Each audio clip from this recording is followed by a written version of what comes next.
is in the lane nearest the camera, and he puts a tremendous hole shot on Marconi. Marconi very late off the starting line, and Gwynn with a brilliant performance as Marconi continues on, and Marconi's parachutes have not opened. The car streaking down the shutdown area, beginning to bounce as Marconi hits the brakes, and those huge rear tires acting like rubber balls. It almost turns over, and Marconi puts it into the guardrail and the fence at the end of the racetrack.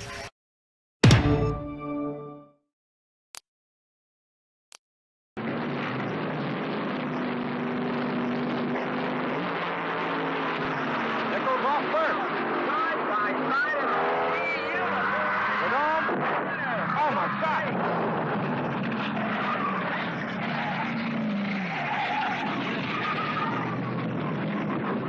That is Jim Nichols' car. Jim Nichols' car has literally been sawed in half. The front end of it has skittered all the way down to the run-out area. In the far lane, Clayton Harris from Moulton, Alabama. In the near lane, Bob Edwards out of Union Bridge, Maryland.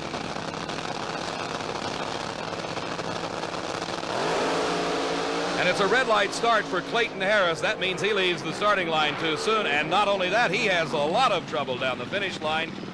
The motor going away for Clayton Harris. Bob Edwards, it appeared, crossed the center line. We'll have to take a look at that for sure, as our slow motion replay will show exactly what happened. And he did cross the center line. Clayton Harris has been reinstated. He lost automatically by virtue of the red light. There goes Clayton Harris's motor. There goes Bob Edwards across the center line. And now a big ball of fire will come out as Clayton Harris explodes a supercharger at mid-track, but takes the win to move to round number 2.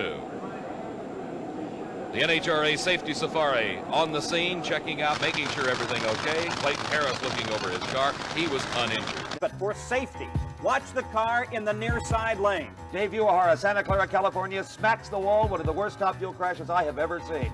You see the rear end of the car bouncing down the drag strip. It literally explodes, but that's okay. What's important is that the roll cage section where Uehara is strapped in is intact, and he is going to be A-OK, Paul. The safety crew is already on top of the car, and Steve, when the parts fly off of the car, that keeps energy from being transferred to the driver. That's right. You might as well just get rid of any excess metal. You don't need it, and especially you don't need those big balloon tires because they can cause the car to bounce violently down the racetrack. Here it hits the wall, the rear end breaks away, and then the car just slides down the concrete wall with a very shaken Dave Uehara saying, "What happened?" Now, the big news is in pro stock, an incredible development. If you remember, it was the closest race of the day, only 1/1000th separating Lee Shepard in the far lane, Bob Glidden in the near lane. We called the winner first on the win light in the timing tower. However, the win light at the finish line, the ones that the fans depend on, are the final say-so. The win has now been given to Glidden as there was a conflict between the two win lights. You be the judge. Who won this race? The National Hot Rod Association says the car in the near lane, Bob Glidden, and I'm sure we have not heard the last of this. The stress of over 250 miles an hour is continually placed on the nitro-burning engines used in top fuel racing. Sometimes, as Joe Amato found out in round number 1, something lets go. While Amato was pulling to a stop on the racetrack, his competition, Lucille Lee, was waiting patiently at the starting line. With Amato out of racing for the day, all Lucille had to do was go straight. A quick wheel stand. Lucille across the center line of the track, and disqualification. Final round appearance at an NHRA championship event. Dave, Connie Coletta is very anxious. He's motioning to the starter, get Jody Smart up here. I'm ready. Jody Smart, who took a long time in the burnout, as we explained why he stopped the car so slowly. Coletta is not happy at all. Finally, they are staged and ready. Jody Smart is in. And the motor explodes on Connie Coletta's car. The car going sideways and trailing oil. You can see it just coming out of the engine and the flames underneath the car. Connie, I am sure, realizes that it's rather warm. Jody Smart shuts it off. He goes on through and takes the win and turns off. But for Connie Coletta, a tremendous engine explosion. The fire still burning. Next pair, it'll be Jeb Allen against Marvin Graham. Jeb sitting in as his crewman starts, and there's a fire on the engine, and Jeb Allen waving some help over. He either sees it or feels it or just anticipates. They just blow it out. It's probably gasoline. They use gasoline in a little squirt jar, squirt it into the injectors, then spin the motor over using the supercharger to drive it. Jeb just shakes his head and said, "What next can go wrong?" In the 31st running of this event, well, there was a unique car in the first round of Top Fuel Eliminator. You know, the first Indy the U.S. Nationals you qualify for is always a special one, particularly if you do it in a car that's so different, the competition laughed at you. Well, they're not laughing at Dave Miller from Illinois now. In the first round, he was up against Darrell Gwynn, the freshman racer from Miami, Florida, just 23. In fact, it was so painful, Brock, that on the nose of Dave Miller's car, it says, "There is no anguish known to the human race like the pain of a new idea." And the idea in this case is a very short little car that he hopes will have better weight transfer. Unfortunately for Dave, qualifying was the only glory he was to enjoy at this year's U.S. Nationals. Darrell Gwynn put him out first round. I talked to Dave when it was over.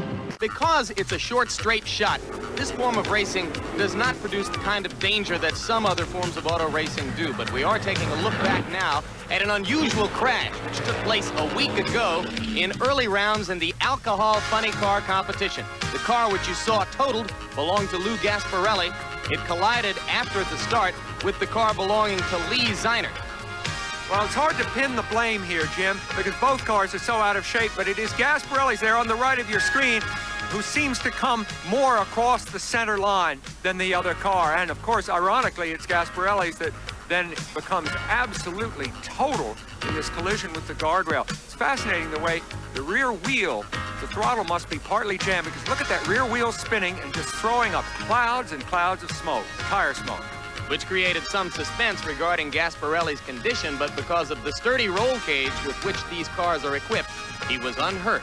That happened in the alcohol funny car competition. High-winding engines in this modified eliminator category. The crew redlighting away his chance to the modified eliminator favorite, Buddy Ingersoll. The crew continues through, but he's done for the day. A tough break as he left the starting line too early, and as Steve pointed out to you, when you get the red light, you'll lose automatically. 4 cars remaining in modified eliminator. Buddy Ingersoll, that's the Pinto with a turbocharged engine. Sam Giannino was to have given a big head start to Ingersoll, but could not wait, redlighting away his chance to move into the finals. So Buddy Ingersoll, having been plagued with breakage with this car for practically an entire year, driving for David Searles, has his work cut out for him as he is pitted against the favorite Buddy Ingersoll from Ziegler, Illinois. And a red light for Paul McCure, giving the win automatically to Buddy Ingersoll. An interesting point, Buddy Ingersoll has had a red light against him in every round of competition today. He turned 10.76 seconds, that turbocharged 72 Pinto. Kalita in the far lane, Muldowney in the near lane, and the crew working on Kalita's car. There's something wrong. They cannot get it to go forward. The transmission is stuck in reverse. These planetary gearboxes utilize a small reverser device that allows them to back up. As Shirley Muldowney pulls forward, Connie Kalita keeps going backwards. That's not the point of this game. It's to go forward into the finish line. The crew frantically working, trying to get the transmission into first gear, but thus far they have been unsuccessful. The starting line crew signaling to Shirley Muldowney to go forward, and now Connie has got it, but it is too late as the green light had come on for Shirley Muldowney. A possible overheating problem, and her engine explodes. You see the parts coming off the car. There's oil coming out from the blown engine as she slows the car to a halt, and now flames start licking out from underneath the back of the car. The hot headers catching the oil from the engine on fire as Kalita comes out of the car. He's obviously upset, but the concentration with these drivers so intense, when it ends in disappointment, somebody's bound to be judged. The concentration on the starting line, intense by both drivers, and it is Tharp out first as Shirley loses traction, and Tharp explodes the motor. He holds on to win it. The supercharger hanging off the side of the car, and Richard Tharp defeats Shirley Muldowney. We have a fire coming out of Segrini's car. Out of the headers, you can see what looks to me like a real problem here. You bet it is, Ken. There's something definitely wrong with that car. That flame out of the #1 cylinder is getting worse, and it looks like it's catching the side of the body on fire. Blowtorch on Al Segrini's automobile all the way from Utica Row, New York, and it looks like it's all going up in smoke for Segrini right here at the starting line. That has to be a frustration. And there's the sign. It's all over for Al Segrini before he ever was able to make the race. Don the Snake Prudhomme. Prudhomme is on. And Don's got something coming out of the car. You can see there is fluid, liquid of all types coming out. He quickly shuts it off, and the car is on fire. It is the nitromethane fuel, apparently a fuel line split. Prudhomme comes out of the car, crawls away on his hands and knees, and Bob Brandt, his crew chief, quickly hitting it with a fire extinguisher. They back the car up, and no damage to either the car or Don Prudhomme, but what a break for John Force. Oh, John Force in the far lane will waltz his way into the final round.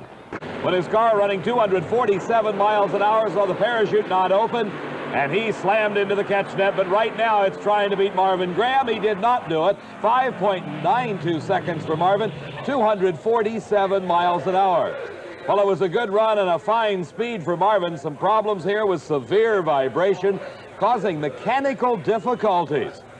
Steve had a chance to catch up with Marvin and his crew in the pit area and find out what was wrong. Dave, hanging from the hoist here at the Fraser and Rice pits is the car of our low qualifier, Marvin Graham. Marvin told us the car shook very hard, and apparently it did so badly, in fact, that it broke the chassis. They discovered it in their pits, came over here to get some of that famous volunteer help you can always get from the guys that didn't survive first round. But going into round number 3, Marvin Graham has got to wonder, is this chassis going to hold up?